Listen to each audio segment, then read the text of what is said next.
Messaging is one of the most important variables that you can master in marketing, period. Whether it be paid advertising with your literal ads, the funnels, the copy that you write, the email sequences, even the things that your sales team says out loud on sales calls. All these are different variations of a place that messaging can occur. One thing that is very important to master when you are trying to get even better at converting more people, especially at scale on paths to $1 million months, is successfully mastering what we call amplifiers. And in this specific video today, not only am I going to teach you about how it works so you can take these lessons and implement it inside of all of your current sales and marketing assets. In addition to that, I'm going to give you a literal example. I'm going to pitch you on the fact that we are 1,000% going to become a multi-planetary species. My name is Jeremy Haynes, and if you're new to the channel, all we talk about around here is cracking $1 million months. Whether it's the first $1 million month or the next $1 million month, these are all lessons from people who have been there, done that. So if you're new to the channel, welcome in. That's all we talk about. But of course, there's no earning claims. There's no income potential. It's a fucking YouTube video. And after all, we have no idea who the fuck you are. The US Bureau of Labor Statistics claims that there's a 0.1% probability that you ever reach $10 million a year, which isn't even $1 million a month. So there's obviously an even smaller probability than that you would ever crack $1 million a month, and an even smaller probability than that you'd ever go beyond even that level. So again, just lessons that we're sitting here handed down from people who have already been there, done that. Welcome into the channel. And of course, if you're already a subscriber, it's an absolute pleasure to have you back. This is gonna be a banger. Let's jump straight into it. So as I said, we're 1,000% gonna go to Mars. We're gonna become a multi-planetary species. You get what I'm trying to say. Anyway, long story short, I don't even think it stops there. As a matter of fact, I think that we're gonna go exponentially beyond that. I think that we're actually gonna become a multi-solar system species. I guess I should learn how to say that by the end of this video, huh? Anyway, long story short, we already right now supposedly have bases on the moon. Most people don't know things like how many times we've landed rockets successfully that are officially being repurposed and reused. And simply put, I'm gonna act as though I'm gonna try to sell you on this concept so you can understand the concept and practicality first of what an amplifier can successfully look like when it's weaved into a specific set of messaging. Now, when you first hear this claim, which is where most people stop in their messaging, they just make claims, you leave people with whatever doubts they have. And you might think that you're addressing those doubts by saying some random things, but in a lot of instances, if you don't have enough supporting data that you weave in successfully, data that doesn't just come from you, the other person doesn't really believe you. They think you're full of shit, especially if you reached them through a random video like this one, or maybe through an ad, or through a random post, piece of content on Instagram, wherever it was. The moral of the story is, I have to amplify what I'm attempting to say to actually get you to walk away after you conclude this part of the video that we're definitely going to Mars, and 1,000%. We're gonna go beyond that. So without further ado, let's jump into it. First thing's very important to understand. How was life not even that long ago? A little over about 100-ish years ago, arguably all the way up to 200-ish years ago, back in the 1800s. The 1800s was a very rural time. There wasn't shit going on in terms of technology. As a matter of fact, we weren't even necessarily in the agricultural revolution back then. A lot of people were congregated into little pockets. Obviously, we had already come across the Atlantic Ocean from Europe and started to explore the good old United States. States out of all our current 50 states in the United States were still being established back then. Life that you live right now and the maps that you look at, they would have looked completely different back then. As an example, Mexico owned most of Texas. France owned Louisiana. Pretty sure California was owned by Mexico back then. We had the United States technically, but there weren't 50. The map looked completely different. As a matter of fact, in most people's lifetimes, they only think of the context of humanity within that given lifetime. And when they study history, they don't necessarily comprehend it. The good news is, in our day and age, we have Google, and we can literally look at some photos that some of the richer people who had cameras back then would have been able to capture for what life looked like. Think about a sided house back then. That would have been a luxury. Most houses would have looked like this, a little shit shack. Who knows what this made out of, maybe mud. A lot of homes looked like this, little log cabins. Things like roofing as an example. Those were huge technological advantages that they had. Everybody dressed a lot more formal back then. The lifespan of somebody in the 1800s was also exponentially shorter. I don't necessarily remember when a car first came out. I think that was the early 1900s. I could be mistaken. But moral of the story is, most people were traveling around by horse. You can imagine how small their lives were. Well, if you fast forward to today, in today's day and age, we are currently in talks of doing things like going to Mars. And today, most people don't actually comprehend, even just about 40, 50 years ago, when we had first done things like apparently gone to the moon, those rockets would blow up. They wouldn't be reused. They'd fall into different parts of the oceans. Maybe they were salvaged, maybe they weren't. Long story short though, they definitely weren't repurposed and reused. In today's day and age, literally as of the day that I sit here and film this, Elon Musk and his company SpaceX have successfully reused his Falcon Heavy and his Falcon 9 boosters, which are parts of the rocket that help it take off, because the majority of the fuel is used during takeoff. 530 times, meaning just a little over 200 years ago at the very early part of the 1800s, and a little under 200 years ago towards the late 1800s, people were living in mud shacks, okay? They didn't have the maps that they have today. They didn't have cars. They didn't have technology. Who fucking knows if they even had like thermometers? Most people lived until they were like 35, you know? Maybe at best like somebody made it to 50. You understand? It's like very important for you to get how fast technological progression has occurred over that short period of time. Landing a rocket. Have you ever seen one of Elon Musk's rockets land itself? I witnessed several in person. During COVID, I lived in a little area called Ponce Inlet, full of boomers, and a little bit north of the Eastern Florida Space Center. I believe it's called Kennedy Space Center, if I know it correctly. I watched that rocket not only take off, I watched it come back down and land. I almost cried. It felt like magic. It's hard to describe. The technological progression that humanity's made and the things that we've been able to accomplish, again, over a rather short period of time. 200 years is like a fart in the wind. Sure, life feels slow to you. How long have we been around for? There's different arguments about how long we've technically been around for, and give or take what beliefs you subscribe to may dictate how long you genuinely believe we've been around. But there's arguments that we've been around for a very fucking long time. How long's the Earth been around? Simply put, if we haven't been around that long, isn't it even more impressive that we've accomplished what we've accomplished over this short period of time? And not only are we landing rockets in this day and age, no, we do much more than that too, as a matter of fact. We have moon bases that were in the process between the good old United States NASA, which is a government organization here that's responsible historically for our space programs, I guess you'd call it, and China. And we're talking about building moon bases. If you subscribe to the belief, which maybe you do, that the military is typically substantially ahead of whatever they publicly talk about, usually by a couple decades, my bet would be there's already moon bases. As a matter of fact, keep in mind, we can only see half the moon. There's the dark side of the moon that we don't even have visibility of. Sure, with a telescope, you can see a lot of the front of the moon. We already had moon bases. Where do you think you'd put it? On the part that any person can see, or maybe on the backside? Or maybe people have already been seeing moon bases up there, and maybe that's why they've started to officially put out the idea that there's going to be a joint moon base. You understand the severity of this? We're already in the position where that little thing that orbits around us, we're going to put a fucking base on it. I don't know if you've seen this, where we're putting data centers into space officially, but with all this talk with AI recently, one thing that we've successfully been doing has literally been taking data centers and putting them into space. One of the number one, if not literally the number one most valuable company on earth right now is NVIDIA, and NVIDIA's current how Star Cloud is bringing data centers to outer space. Think about this shit. We're putting data centers where you're literally watching this video on this magical little piece of glass that used to be a rock and who fucking knows what else. Think about this. How does Wi-Fi work? Have you ever even thought about that? Have you ever just gone and looked at like a mountainscape with grass and random animals and been like, I'm gonna invent computing and somehow make a little magic piece of glass that can transmit a dude in Miami, Florida straight onto my phone and teach me about making more money. You know, you ever thought about this kind of shit? Probably not. Here's the point though. We are technologically progressing at an extreme rate. And a lot of people, they can't comprehend it. They subscribe to things like this, where they say things every single time some new fucking technology comes out. Do you think in the 1800s, when they invented something like, I don't know, a till maybe, or some other form of agricultural revolution, a technological progression that blows some people's minds away, and they say, oh, that's just a fad. Like, no way that's gonna adapt. Do you think that the people in the 1800s could ever possibly conceive what a rocket even is? Let alone, I don't even think that a plane was flying until the early 1900s with the Orwell brothers, or whatever the fuck their names are. My point is, a lot of people, mainly skeptics and pessimists and cynics, believe that the random technological progressions that are made are something that's not actually going to stick around, something that's not going to exist over a broader duration of time. They don't actually understand what the fuck is going on. As a matter of fact, what is going on is really important to understand, and this is a great visual of it.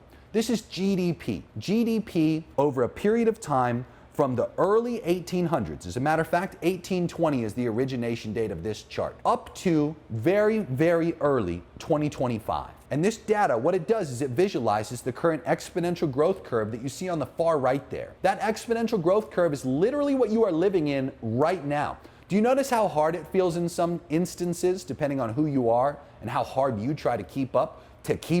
Think about the differences between when you were a young child and how the world was at that given time and what kind of technology existed. I remember, as a great example, when I was younger, my parents having like a massive camcorder to film very short, shitty looking videos on with VHS tapes inside of the camera, and a little thing would pop out the side so you could take the tape out. I remember going to Blockbuster and renting movies and having to literally rewind the movie with like a physical device that was used just for VHS tapes. I remember, and I'm not even that old. I'm not old. I'm at mid-age right now with the current age. And by the way, as you've noticed, the early 1800s, people would be like, y'all are living to mid-70s or 80s? You have people that live to 100? They'd probably think we're witches. You understand? Here's the point though. In reality, what's happening is we currently live in the technological growth curve. Yeah, have they printed some more money through this same period of time? Sure. But is that really all that accounts for GDP? Is that really all that's making this curve go up and to the right? Obviously not, because you can see the fucking physical differences in your world. Do you notice how many more people are getting richer than ever before? Do you notice how many more people are having larger sums of money that they report making? I know some actual dumbasses that make some serious fucking money. And I know some average people too that are making some serious fucking money. And of course there's a lot more than it's ever felt like, of very smart people that are also making a fuckload of money. And you know why? Because we're living currently right now in the technological growth curve, the exponential wealth curve, where GDP literally is at an exponential growth rate, mainly due to the technological growth rate that's currently occurring. So first of all, if you couldn't even comprehend what a rocket was, because you probably couldn't even think of how the fuck that would work, because planes didn't even exist back then, cars didn't even exist back then in the 1800s, and that's a measly less than 200-year difference. We have guys right now, such as Brian Johnson, where their whole shtick is not dying. And a majority of people sit there and they pick at him and they try to use all kinds of justifications, whether it be religious or just personal beliefs. Death is a part of life. If he's not wrong and he does end up living substantially longer than everybody else, and everybody else who picked at him ends up dying, and he also has a great quality of life as he ends up living longer, I don't know who necessarily would want to be right. Again, it's personal beliefs, but personal beliefs aside, one thing's clear. We have a man right now amongst us that's not selling snake oil, that's actively measuring each independent test that he does to attempt to extend his lifespan and reduce his overall biological age.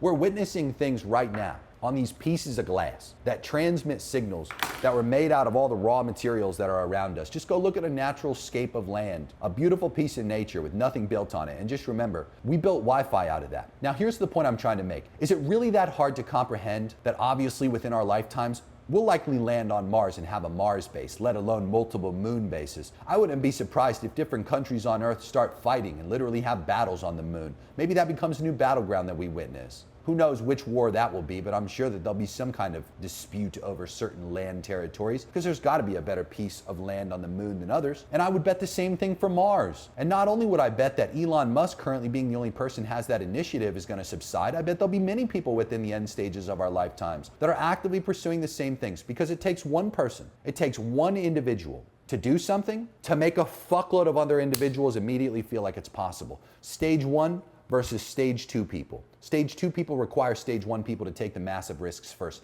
It's also important to note it'll arguably be a lot more cost effective to have the stage two people try to go to Mars too, because Elon Musk will have already proven the cost effective ways to get there, such as reusing rockets. Now, the question becomes, at this point, obviously, you have a high probability to believe we're going to be on Mars by the time you likely die, assuming you get to the average span of where we currently get to, and assuming that span doesn't extend as you continue to age, which would also be kind of silly to think that it wouldn't. But regardless, think about this now. You've likely heard that subtle propaganda here and there if you're in any way, shape, or form attentive to what we do with space exploration, where they say that there's a certain moon orbiting Jupiter specifically. I believe it's called Titan, that they claim also could be another place that we could inhabit. The question is, by the end of our lifetime, could we realistically land on Titan and maybe have a Titan base? There's all kinds of technology that doesn't exist yet that will exist, just like rockets that land themselves. Just like back in the 1800s, they probably couldn't even fucking conceive an airplane. Probably couldn't conceive some of the food that we have today, let alone what the fuck Titan is and that it orbits Jupiter. They probably didn't even know what fucking Jupiter was. Here's my point. Are we gonna be able to break the speed of light? I would say so. Look at the curve. You think the curve stops? You know how exponential growth curves work? Even if you don't, it doesn't slow down. It gets faster and it compounds on itself, and it just keeps going up and to the right at an exponential rate, and pretty much vertically at certain points, as you can see here. The point I'm attempting to make is very simple for you to understand. I deeply believe not only will we become a multi-planetary species, I deeply believe that we're going to go beyond our solar system. I believe that we'll go beyond the universe and potentially find things that just don't even make sense to our physics currently. There's all kinds of stuff that, simply put, I think deeply we'll figure out, and I deeply believe we'll figure out, because all the data is right in front of us. That if we thought like somebody who was in the 1800s about all the things that happened today, and we fast forward to you and I being here today, and we think to ourselves about what's going to exist 100, 200 years from now, it's very easy to project that there's a lot of different things that can make you very optimistic and considerate about what technology could exist and where we're likely going to be. And I think at one of the highest probable outcomes, we're going to be multi-planetary. We're going to have a lot of people all over the place within our existing solar system. I think that's easy to believe. Now, back to the point I'm attempting to make with you as I sit here and talk to you about messaging amplifiers. There's a very important consideration to make, which is third-party data, okay? So as you try to spin up a narrative, if it's just you sitting here, like me, Jeremy Haynes, in a warehouse in Miami, Florida, sitting here telling you that we're gonna be a multi-planetary species of, like we're gonna have people on Mars, the moon, we have moon bases, we're gonna be on Titan. It's like we're gonna be able to break the speed of light. It kind of sounds stupid because I'm a marketer. I'm just a dude. Comparatively, when all of a sudden weed in a bunch of third-party data and I remind you and I spin a certain narrative, and this is very important. The narrative that I specifically chose to use here was what's called a timeline narrative. Okay, the timeline narrative that I anchored to was the 1800s. And all the data I used, I would anchor back to the 1800s. What do you think the people in the 1800s thought about rockets that can land themselves? This data for the GDP originated in the 1800s. Did you ever think they'd reach an exponential growth curve? I also want to be really clear when I say this. All that data came from third parties. Google, polls from all kinds of different sources, but they're credible sources in this case. And these credible sources, you can go yourself and you can look these things up and you can audit them to sell yourself further on them, okay? And I don't need to dig into those things in the video, but like any presentation, I can make those sources known below the video itself, or I can make them known on the next page that people click through to, or if I'm on a sales call, I could just make it known by literally showing them the sources if they ask. I could drop them into the fucking Zoom chat while I sit there and talk about these things. That way nobody's left with a specific objection that was left unaddressed. If a question goes unaddressed, the brain stays focused on that unanswered question and most of the following data is negated. So as an example, if I did a good job with the presentation I just provided to you, you would have followed along and kept track the entire time. If there was a specific question that was left unanswered, you'll have noticed that your brain kind of stopped at that part of the presentation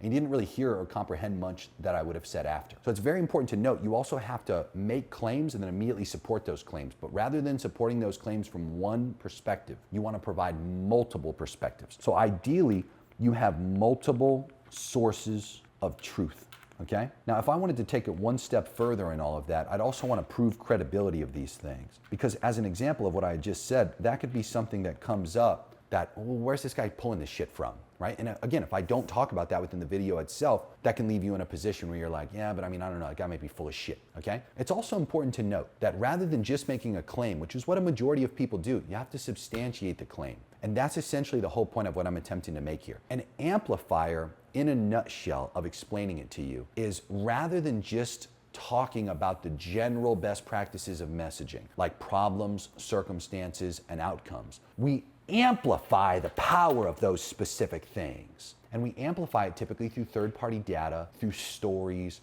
through anchoring techniques. This is arguably one of the most powerful things that you can incorporate into what you do. And it's perfect for your ads, it's perfect for your VSLs, it's incredible for emails. It's also really important that you teach your sales team how to use these things too. Amplification leads to a dramatic increase in the overall conversion rates that you're going to experience and the stats going up and to the right. It's very important you master this. Now, this is all I'm going to leave you with in today's video. I feel like I've given you enough for a free video here on YouTube. What I would encourage you to do, of course, if you want even more of this information, first of all, check out a few of my other videos. There's plenty of great stuff on this channel, and I'd encourage you to subscribe and go watch a few. But if you're ready to really step it up and get the true sauce, because I want to be very transparent in saying, I withhold a good 90%. Sometimes I withhold about 80% of what I know. And I only give you 10 to 20% of what I actually know. And I promise you this, my paid programs fuck very hard. They're awesome. And there's links for them down in the description. We have Jeremy's Inner Circle, which is an incredible program if you're rich, trying to get a whole lot richer. I have one-on-one weekly group calls, quarterly in-person masterminds, access to Jeremy AI, which is trained on all my material. I always think it's funny, by the way, we get people occasionally that are like, oh, Jeremy, I threw all your YouTube videos in like Poppy AI, and I got like a mini version of Jeremy AI now.